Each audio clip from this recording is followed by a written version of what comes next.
데살로니가전서 5장 16절, 17절, 18절 이 세 절 같이 읽겠습니다. 우리 스크린에 있는 말씀 우리 같이 읽도록 하겠습니다. 다 같이 읽죠. 항상 기뻐하십시오. 쉬지 말고 기도하십시오. 모든 일에 감사하십시오. 이것이 그리스도 예수 안에서 여러분에게 바라시는 하나님의 뜻입니다. 우리 한 번 더 읽겠습니다. 오늘 설교 제목이 하나님께서 우리에게 바라시는 것인데 한 번 더 읽습니다. 항상 기뻐하십시오. 쉬지 말고 기도하십시오. 모든 일에 감사하십시오. 이것이 그리스도 예수 안에서 여러분에게 바라시는 하나님의 뜻입니다. 아멘. 바울 사도를 통해서 주시는 하나님의 말씀입니다.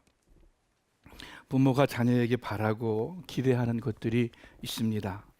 건강하게 자라고 공부 잘하고 또 훌륭한 사람 되고, 또 우리 그리스도인들은 자녀들이 믿음 안에서 잘 성장하기를 바라는, 그러한 모든 부모가 자녀들에게 바라는 바람이 있습니다. 아내가 남편에게 바라는 것이 있고, 또 남편이 아내에게 바라는 것들이 있습니다. 여러분들이 성도로서 저에게 바라는 것이 있을 줄을 압니다. 마찬가지로 하나님께서도 여러분과 저에게 바라시는 것이 있습니다. 그리고 하나님의 그 바라심은 아주 간절한, 진실한, 진정한 바람인 줄을 우리가 잘 압니다. 그 하나님의 바라시는 것, 하나님께서 원하시고 뜻하시는 것이 무엇입니까? 방금 우리가 읽은 것 세 가지죠.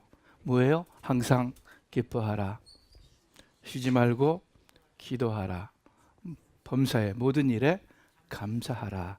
이 세 가지가 여러분과 저에게 하나님께서 가장 원하시는 것입니다. 이 세 구절에서 여러분과 저의 눈길을 끄는 것이 있습니다. 이 구절의 그 중요한 이슈가 무엇입니까? 이 구절 읽을 때 여러분 마음에 이렇게 좀 다시 한번 생각하게 하는 것이 뭐예요? 아무것도 없어요? 그냥 국어적으로도 따져볼 때요, 한 가지 특별한 것이 있죠. 그것은 그 모든 세 가지 명령문 앞에 있는 항상, 쉬지 말고, 모든 일에, 그 부사어가 중요합니다. 그냥 기뻐해라, 기도해라, 감사해라 그렇게 말씀하셨다면은 뭐 특별한 생각 없이 그냥 아멘 하고 받아들일 수 있을 텐데, 항상 기뻐하라, 쉬지 말고 기도하라, 모든 일에 감사하라 하니까 다시 한번 생각하게 됩니다. 이거 쉽지 않은데, 어려운 말씀인데, 이런 생각이 드는 것입니다. 어떤 때는 기뻐하고 신나고, 또 어떤 때는 그냥 어둡고 우울하고 푹 꺼지고, 그러지 말고 항상 기뻐하라는 말씀입니다. 어떤 때는 매일 새벽기도 나오고 막 철야기도 하고 막 열심히 내다가, 어떤 때는 하루 종일 일주일 내내 기도 한 번 안 하고 그냥 지나가는, 그렇게 살지 말고 늘 계속해서 쉬지 말고 기도하라는 말씀입니다. 어떤 때는 좋아서 감사한 마음이 들어가지고 막 콧노래를 부르고 찬송을 하고 막 사람들한테 막 이야기를 하고, 그러다가 또 어떤 때는 걱정하고 불만족스럽고 은근히 불평하고, 그러지 말고 모든 일에 감사하면서 살라 하는 그러한 말씀입니다. 이것이 가능할까? 여러분 그렇게 좀 의혹에 찬 마음을 가지실지 모르겠어요. 사실 쉽지 않은 명령입니다. 그리고 100% 실천하고 사는 사람들 없을 것 같아요. 그러나 분명한 것은 하나님께서 여러분과 저를 향해서 바라시는 것, 이 세 가지가 우리를 향한 하나님의 뜻입니다. 여러분과 제가 쉽지 않지만 이 말씀대로 살고자 마음 먹고 나아갈 때 성령님께서 도와주실 줄을 믿습니다. 그래서 어제보다는 오늘, 오늘보다는 내일 더 항상 기뻐하고 더 쉬지 않고 기도하고 더 모든 일 가운데 감사할 수 있는 그러한 여러분과 제가 될 줄을 믿습니다. 또 그렇게 되기를 바라요. 하나님께서 그것을 여러분과 저에게 무엇보다도 바라고 계십니다. 첫 번째, 항상 기뻐하라는 말씀을 우리가 다시 한번 생각합니다. 이 항상 기뻐하라 하고 설교할 수 있는 자격이 과연 이 변목사에게 있을까 할 때 그래서 저도 약간 좀 자신이 없어요. 제가 이 설교를 준비하면서 제 성격을 이렇게 생각해 보면서 그 네 가지 기질을 갖다가 찾아봤어요. 그거 여러분 아시죠? 그게 뭐 고대로부터 고대 그리스에서부터 시작된 건데 사람을 네 가지 기질로 나눕니다. 근데 그건 성격하고는 달라요. 성격은 마음 먹고 애쓰면 고칠 수 있지만 이 기질은 별로 고칠 수 있는 것이 아니래요. 그냥 타고난 거기 때문에. 그 뭔지 아세요? 이 네 가지 기질이? 다혈질. 그다음 뭐죠? 상식이 별로 없으신가 보네요. 아마 잊어버리셨겠죠. 들어보시긴 했죠. 처음에 다혈질, 그다음 담즙질, 그다음 점액질, 그리고 우울질, 이렇게 네 가지의 종류의 사람으로 기질을 나눠놨더라고요. 근데 거기 인터넷에 보니까 그 나는 무슨 기질인가 테스트하는 게 있더라고요. 문제가 한 30몇 가지가 돼요. 그래서 제가 또 해봤어요. 그래서 다 답을 써가지고 딱 봤더니 제가 무슨 질 같아요? 예? 우울질이요? 그 별로 안 좋게 답하시는 것 같은데, 예, 아니 비슷해요.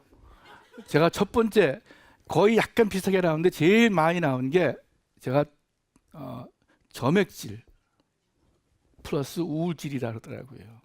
예. 그 점액질 우울질이니까 뭐 이렇게 항상 기뻐하고 즐거워하고 웃고 이런 거랑은 거리가 먼 사람이에요, 저는. 그래서 제가 우리 아이들 어렸을 적에 저한테 아이들이 한 소리가 그 여러 말 중에 기억나는 소리가 하나 있는데 아빠는 너무 시리어스하대요. 저한테 그런 얘기 했어요. 그래서 내가 그런 성격이구나. 근데 그거는 잘 고쳐지지 않는 거예요. 기질이니까. 그래서 항상 기뻐하라는 말씀을 전할 수 있을까 했는데 뭐 저를 전하는 것 아니니까, 그죠? 하나님의 말씀을 그대로 이렇게 여러분께 전하는 거니까 괜찮을 거예요. 그리고 또한 그러면은 사람은 이 말씀 순종 못합니까? 그렇지 않아요.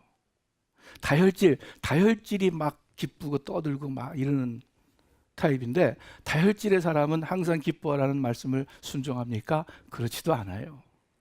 기질에 상관없이 하나님의 말씀입니다. 그래서 설교를 해도 괜찮겠다 하는 생각을 했습니다. 솔직히 저는 어떤 때는요, 요즘엔 별로 안 그러는데 옛날에는 내가 코미디의 은사가 있었으면 좋겠다 그렇게 생각한 적이 참 많았어요. 교인들이 이렇게 오시면은요, 대부분 우리 한국 분들이 그래요. 얼굴이 딱 굳어 있어요. 보통 보면은 수요일날 기도회 때도 그랬고 주일날에도 보면은, 그리고 요즘은 좀 덜한 것 같아요. 옛날에 보면은 주일날 이렇게 보면은 뭔지 굳어 있어요. 그래서 그 굳은 얼굴에 제가 아주 힘이 들 정도로, 그러면 그것을 푸는 것은 물론 예배를 드리고 은혜를 받으면 풀어지는데 처음에는 그게 힘드니까 어떻게 하면 좀 웃기게 해줄까, 어떻게 하면 좀 즐겁게 해줄까, 그런 생각을 많이 했어요. 그래서 이런 뭐 유머나 그런 재미나는 이야기를 준비를 했는데도 뭐 하려고 그러니까 뭔지 저는 어색하고 그것이 맞지가 않더라고요. 괜히 겉도는 것 같고. 제 타입이 그런 타입이 아니에요. 어떤 목사님들은 무진장 웃기면서 아주 사람들이 은혜를 받고 그러는데 그게 쉽지가 않더라고요. 자, 이 세상에 기쁨과 즐거움을 주는 것들이 여러 있습니다. 장사가 잘 돼서 돈이 잘 벌리면 누구나 다 신이 나고 기쁠 거예요. 자녀가 공부 잘해서 좋은 대학 가면 누구나 다 기뻐합니다. 맛있는 음식, 좋은 음악, 좋은 영화, 아름다운 경치, 이거 다 우리에게 어떠한 기쁨과 즐거움을 줍니다. 또 마음 맞는 사람들 또는 좋은 사람들 만나서 이야기하고 교제하면 그것도 기쁘고 즐거운 일이에요. 여러분 다 그렇게 기쁘고 즐겁게 살기를 바라요. 하나님도 그렇게 바라실 거예요.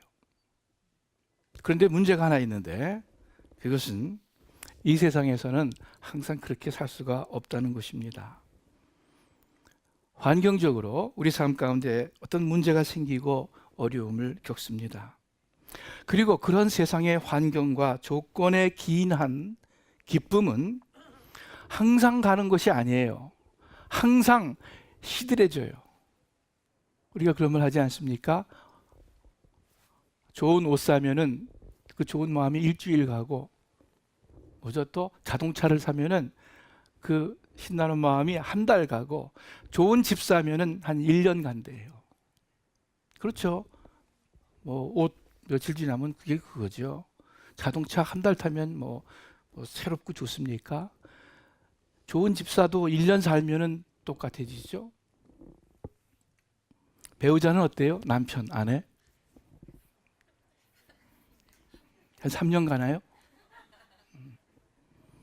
아니에요. 3년 가는 게 아니라 일생 갈 수 있어요. 배우자는 사람이니까. 예. 그리고 더 좋아질 수 있어요. 저는 적어도 그렇다고 생각합니다. 오늘 마더스데이라서 제가 저희 집사람한테 좋은 이야기 하는 거예요. 배우자는 남편이나 아내는 1년이, 3년이, 10년이, 30년이 가도 더 좋아질 수 있어요. 자, 하나님의 말씀은 그냥 기뻐하는 것이 아니라 항상 기뻐하라.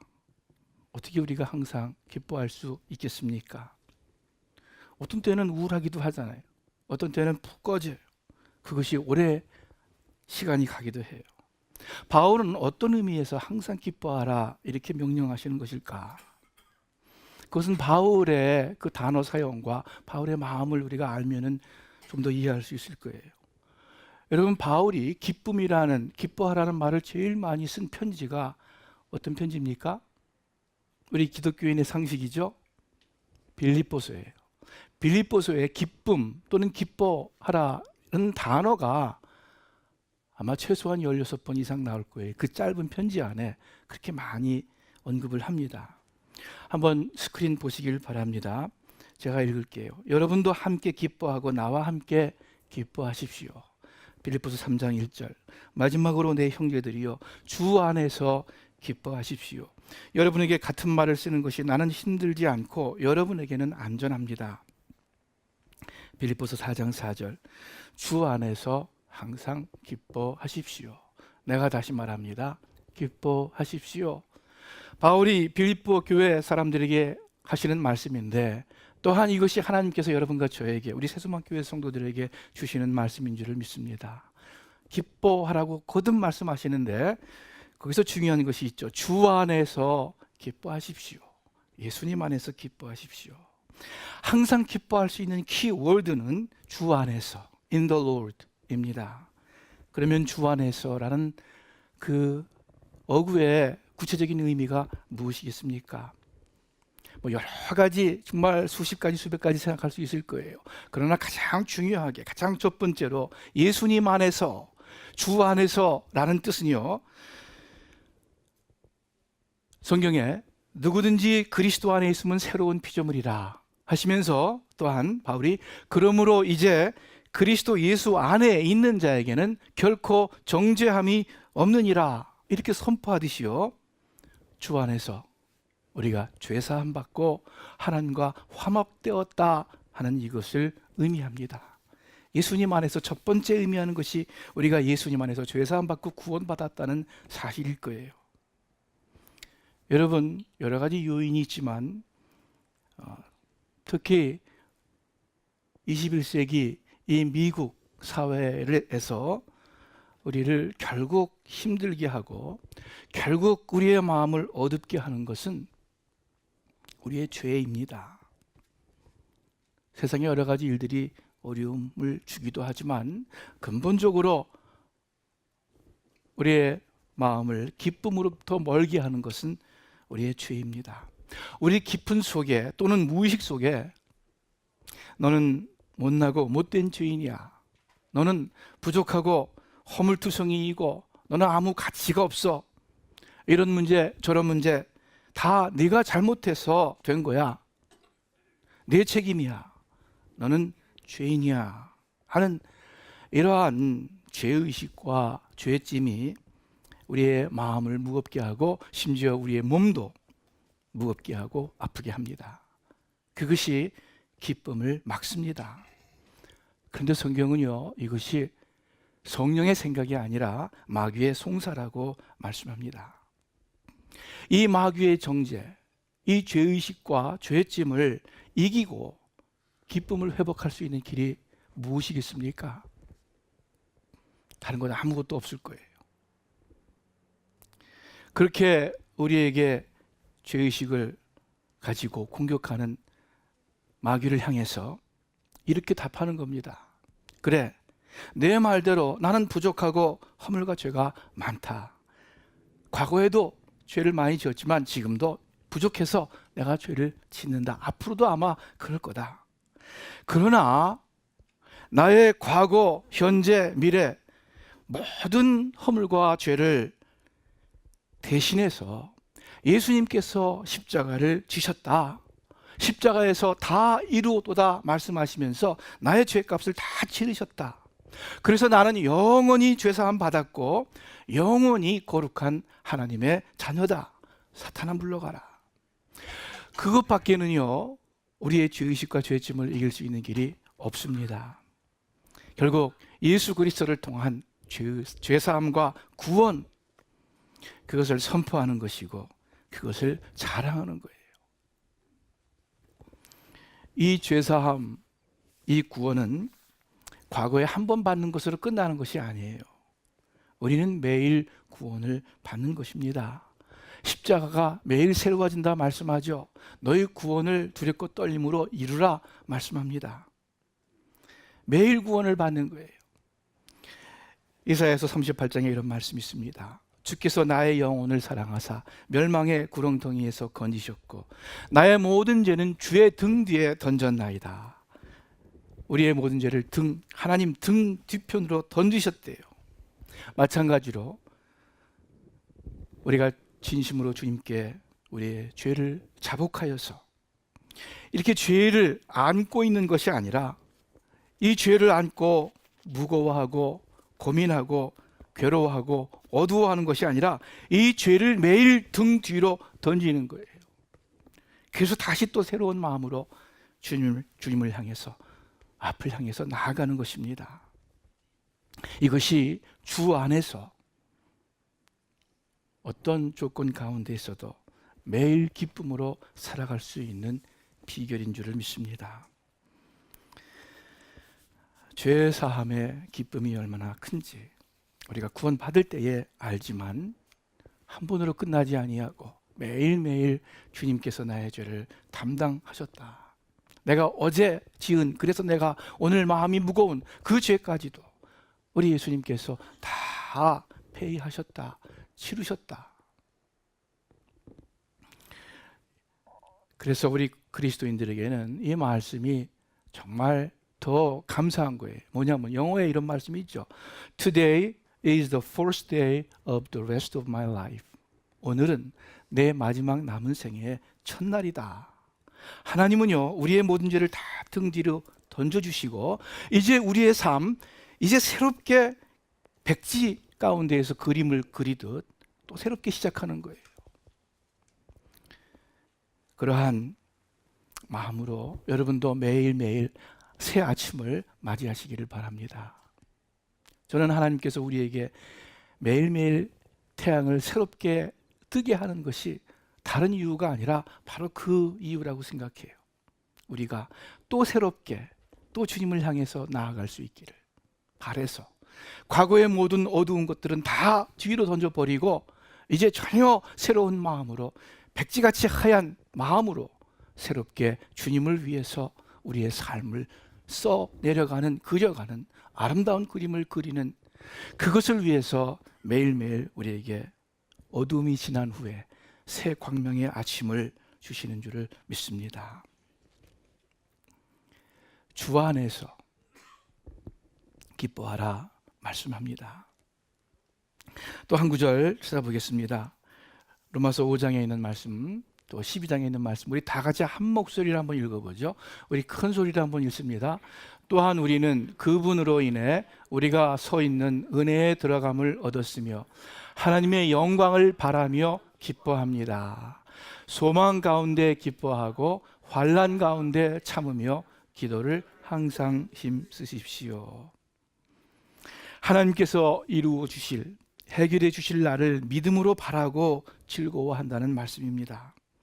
여러분, 바울이 고린도 교회를 향하여 이렇게 얘기합니다. 내가 기도할 때마다 너희로 인해 하나님께 감사한다, 기쁘다. 어떻게 그런 표현을 쓸 수 있습니까? 고린도 교회에 얼마나 문제가 많았는데요. 얼마나 갈등이 많았고 당파가 있었고 얼마나 정말 안 믿는 사람도 그렇게 안 할 그러한 죄가 고린도 교회 안에 있었어요. 그런 교인들을 향해서 편지를 쓰면서 내가 너희들로 인해서 감사한다. 그거 뭐 괜히 입 바른 소리가 아니라 진심이었을 거예요. 어떻게 그럴 수 있었겠어요? 우리 스크린 한번 보시기 바랍니다. 고린도전서 1장 8절 제가 읽을게요.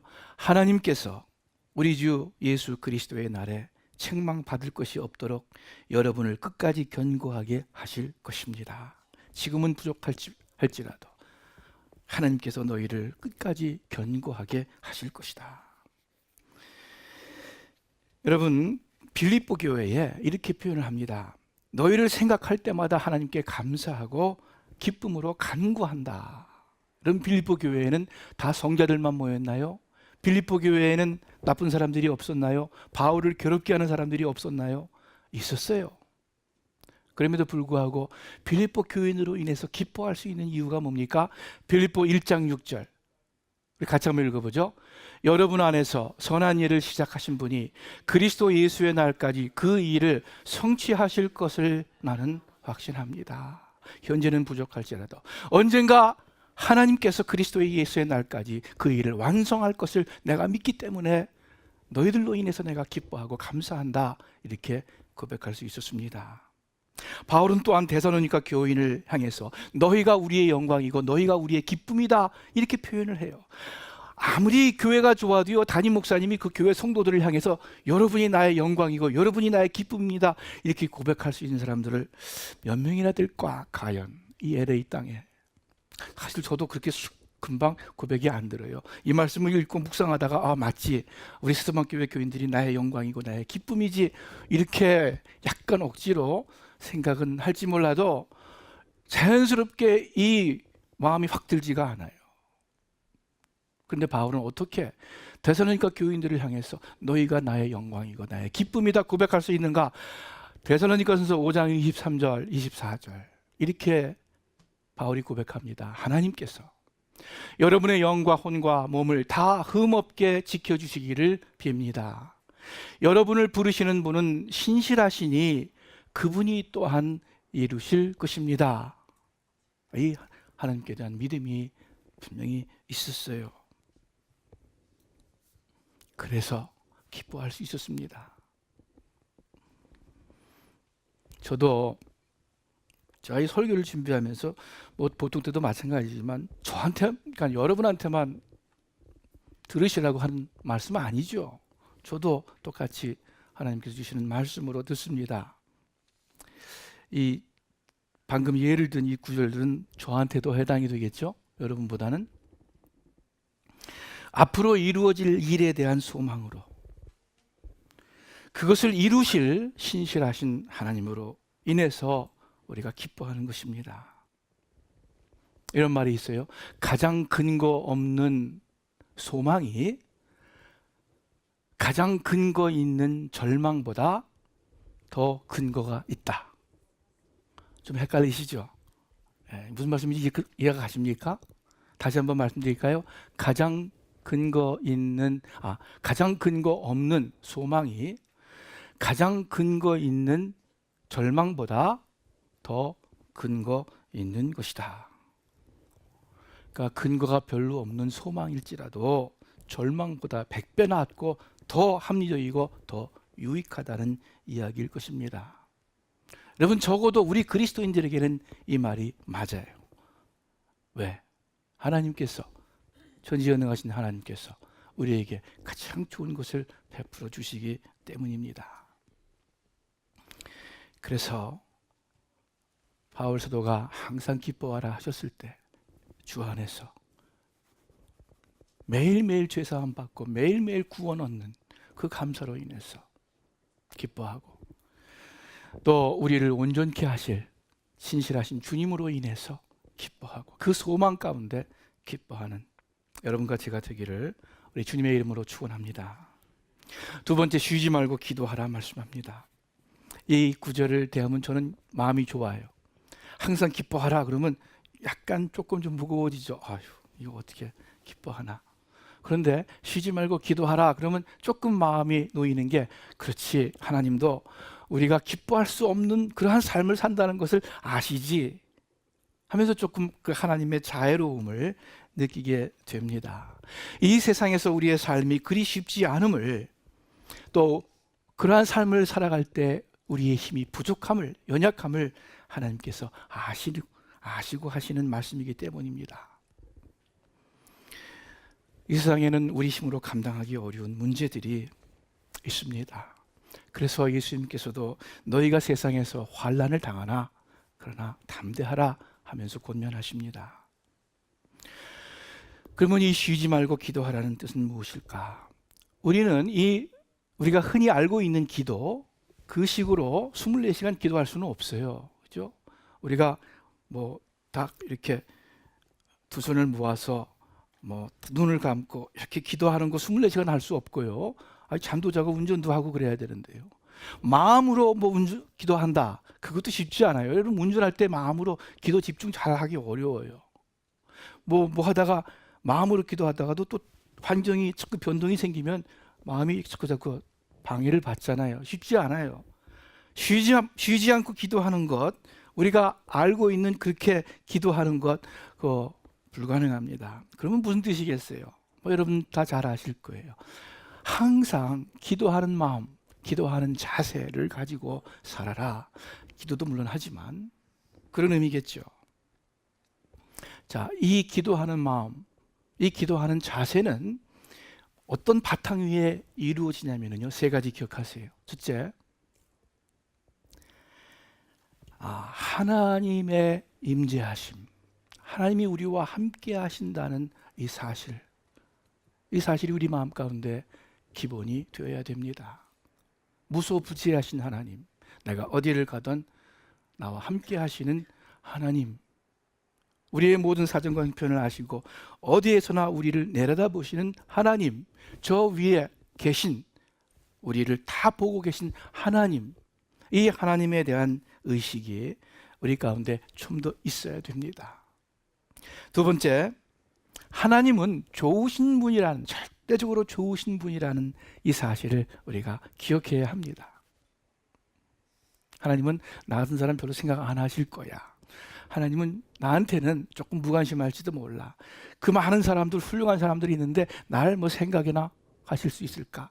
이것이 아니라 하나님은 나에게 정말 좋으신 분이다. 나의 부모보다도 나를 더 생각하시는 좋은 하나님 아버지라는 그 믿음, 그것이 여러분 마음 밑에 깔려 있으기를 바랍니다. 세 번째, 항상 기도하기 위해서 필요한 어떤 그 베이스가 있는데, 그것은 뭐냐면은 우리는 늘 하나님을 의지하는 존재라는 거예요. 그 하나님을 의지할 수밖에 없는 그러한 우리의 삶이라는 것을 우리가 철저히 깨달아야 합니다. 이렇게 하나님이 우리와 함께 계시다는 사실, 하나님이 분명히 계시다는 사실, 그리고 하나님은 절대적으로 좋으신 분이다, 나에게 좋으신 분이다라는 사실, 그리고 나는 하나님을 필요로 하는, 하나님을 의지해야 하는 존재라는 사실, 이 사실이 우리 마음의 기본이 될 때, 그러면 항상 기도하는 마음이 되는 거예요.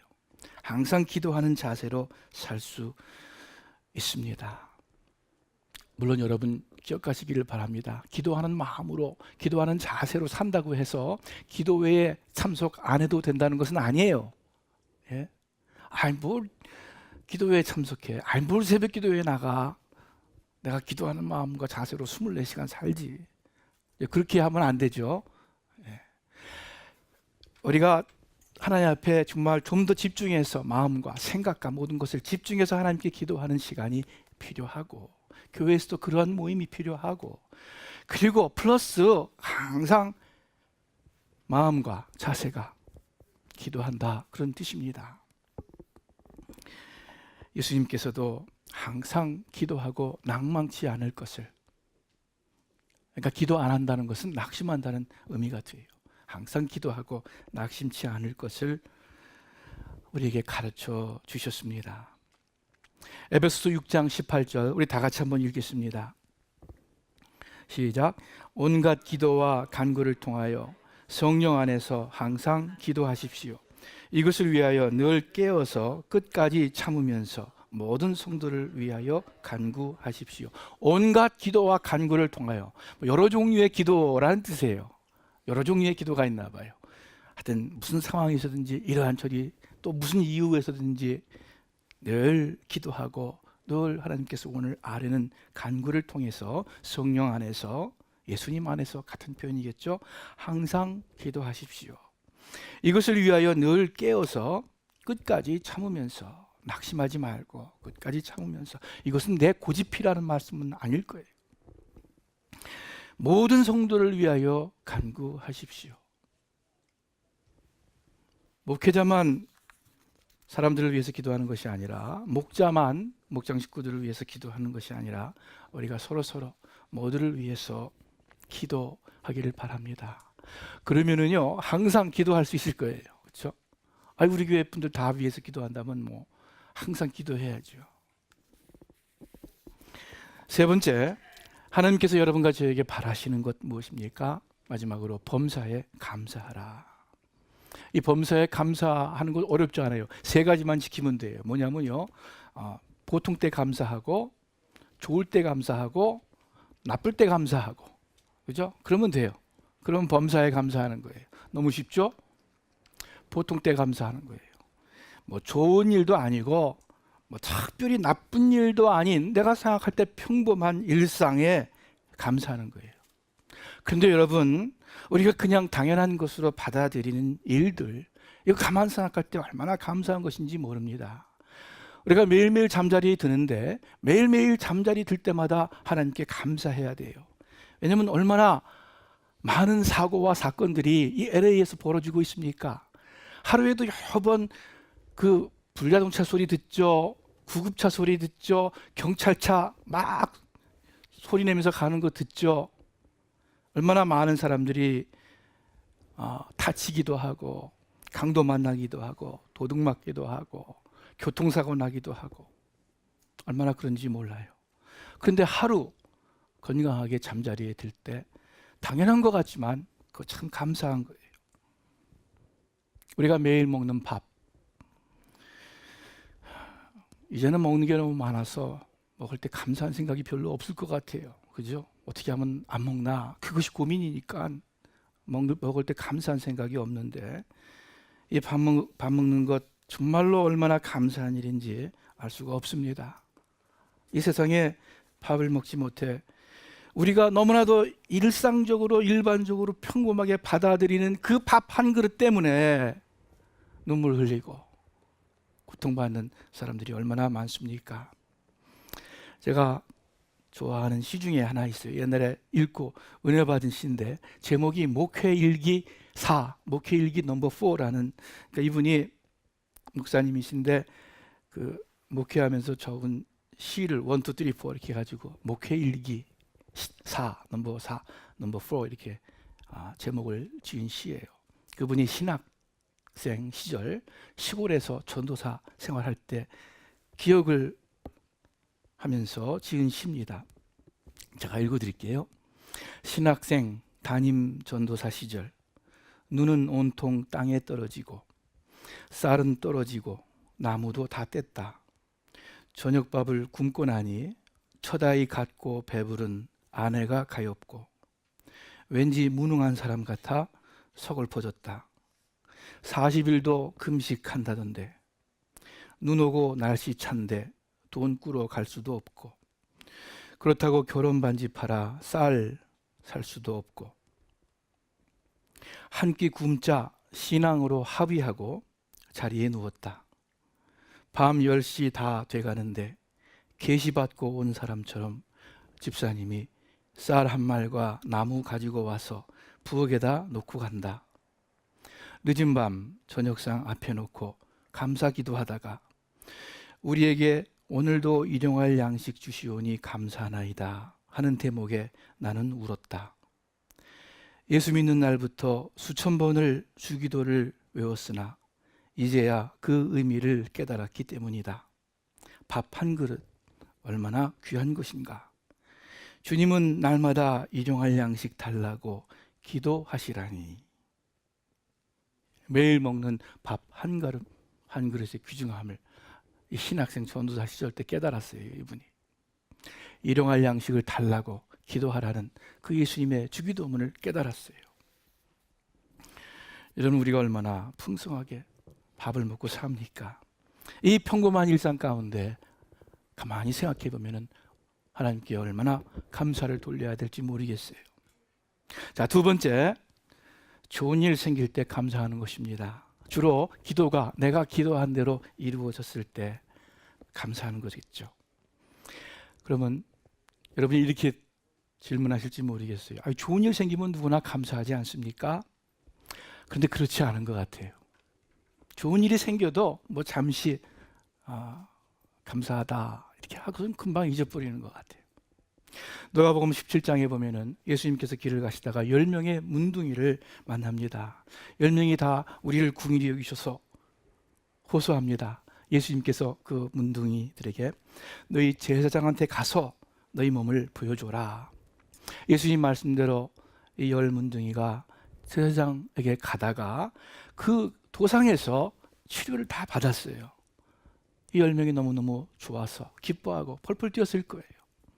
그런데 그 중에 예수님께 돌아와서 살해한 사람은 감사합니다 하고 감사한 사람은 사마리아 사람 한 명뿐이었다. 10분의 1만 감사했다라고 성경은 말씀하고 있습니다.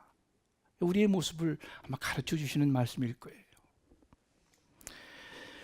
어떤 문제가 생겨서 하나님께 기도하고 눈물로 호소하고 막 그래서 하나님께서 정말 우리의 기도대로 문제를 해결해 주셨어요. 아픔을 씻어 주셨어요.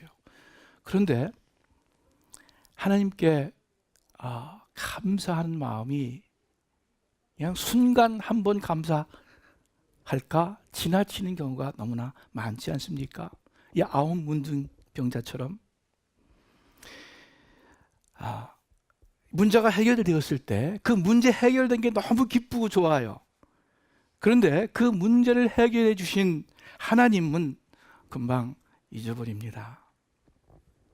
여러분, 우리가 이 기록을 안 해놓아서 그렇지 하나님께서 우리의 기도를 응답해 주신 것 크고 작은 일들 다 했으면은 정말 얼마나 많이 하나님께서 우리의 기도를 들어주셨는가. 또 그것도 우리의 기도보다 더 우리의 기대보다 더 넘치도록 하나님께서 들어주셨는가 아마 더 잘 알 수 있을 거예요. 그런데 우리가 하나님이 기도 들어주셨습니다. 그 감사한 내용 뭐 적어놓지 않잖아요. 그러니까 쉽게 잊어버려요. 그렇기 때문에 좋으신 하나님, 우리의 기도를 응답해 주시네 하는 좋으신 하나님이심을 우리가 잘 모르고 지나가지는 않는가. 사실은 하나님께서 우리의 소원을 많이 들어주시는데, 그래서 좋은 일 생길 때 여러분 더 감사하시기 바랍니다. 세 번째, 어려울 때 고통 중에 감사하는 것입니다. 이 말씀이 잘못하면은 뭐 예수 안 믿는 분들은 물론이거니와 예수 믿는 분들한테도 좀 시험거리가 될 수 있어요. 또 많이 시험을 줘요. 이를테면 어떤 사람 병 났는데 감사하십시오 이렇게 얘기하면요 그 사람 시험 들어요. 그렇지 않습니까? 큰 문제 생겼는데 그래도 감사하십시오 이렇게 얘기를 하면 뭐 겉으로는 아멘 그럴지 몰라도 속으로는 다른 생각이 든단 말이에요. 근데 이거 잘 알아야겠어요. 여러분 이 말씀은요,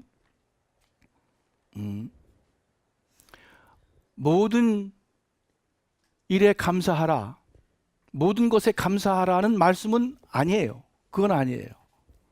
왜냐하면 영어 성경은 더 확실해요. Be thankful to God for everything 그렇게 말씀하지 않아요. 모든 것에 감사하라 그렇게 말씀하지 않아요. Be thankful to God 그 다음 뭐예요? In everything. 다르죠? 달라요. 여러분 하나님은 우리에게 좋은 것을 주시는 분이에요. 근본적으로 하나님은 우리에게 좋은 것, 선한 것 주시는 분이에요. 근데 죽을 병에 들렸다. 그거는요 근본적으로 하나님 주시는 건 아닙니다. 우리의 죄로 인해서 사망이 들어오고 병이 들어온 거예요. 그죠? 원래 하나님이 주신 것이 아니에요. 그것은 우리의 적으로부터 오는 거예요. 모든 어두움과 불안과 괴로움과 병과 전쟁과 미움과 이런 것들은 다 하나님으로부터 오는 것이 아니라 마귀로부터 오는 거예요. 그런데 나쁜 일 생겼는데 감사합니다. 그러면 좀 이상하잖아요. 하나님이 주신 것도 아닌데 하나님께 감사하다니. 나쁜 것은 나쁜 거예요. 어려운 것은 어려운 거예요. 힘든 일은 힘든 일이에요. 그거에 감사하라는 것이 아니라, 그러나 이 모든 일을 통해서 결국은 우리에게 선을 이루어 주시는 그 하나님의 좋으심과 신실하심에 우리가 감사한다는 거예요. Be thankful to God in all things, not for all things. 모든 것으로 인해서 감사라는 것이 아니라 모든 것 그 안에서 그 상황 속에서 하나님께 감사하라는 말씀입니다. 그러면 우리가 시험 들 필요 없어요. 그죠? 하나님이 야속한 분 아니에요. 그러면 왜? 실제로 어려운 일을 통해서 그것은 별로 감사할 제목이 아니지만 그 어려움을 통해서 내가 깨닫고 내가 변화되고 더 하나님께 가까이 나아가게 된 그 상황이 감사한 거예요. 어려움 중에도 감사하라는 말씀은 결국 하나님께서 나의 모든 삶을 주관하신다는 그 믿음입니다. 그렇죠? 좋으신 하나님에 대한 믿음이에요. 그래서 결국 나를 축복하시고 결국 나에게 가장 좋은 선을 이루시는, 우리가 알거니와 하나님을 사랑하는 자 곧 그 뜻대로 부르심을 입은 자에게는 모든 것이 합력해서 선을 이룬다 하시는 그 말씀입니다. 우리 사랑하는 스마트 식구 여러분들, 보통 때 좋은 일 생길 때, 나쁜 일 생길 때, 뭐 그 이 일로가 아니라 이 모든 걸 통해서 일하시는 하나님으로 인해서 감사하시기를 바랍니다. 이 데살로니가전서 5장 16절, 17절, 18절은요 우리 교회에 전체적으로 주시는 말씀이에요. 항상 기뻐하는 교회, 그죠? 항상 기도하는, 또 하나님께 기도하는 교회, 하나님 의지하고 소원하는 교회. 세 번째, 항상 감사하는 교회, 범사에 감사하는 교회. 여러분 이상한 사람들이라고, 이상한 사람이라고 이렇게 하지 마시고 그 사람으로 인해서 감사하세요. 교회 나랑 성격 맞지 않는 사람들, 나랑 뭔가 생각이 다른 사람들, 내 보기에 이상한 사람들, 그 사람들로 인해서 감사하세요.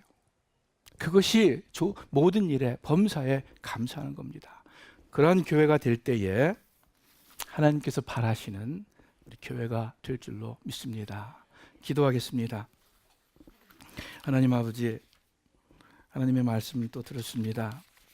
항상 기뻐하고 늘 기도하고 범사에 감사하는 저희들 되어서 하나님의 소원을 이루어 드리는, 하나님의 뜻을 이루는 그러한 저희 각 성도님들, 또 우리 교회가 되게 하여 주시옵소서. 성령님께서 계속해서 저희들 가르쳐 주시고 인도하여 주시옵소서. 예수님의 이름으로 기도합니다. 아멘.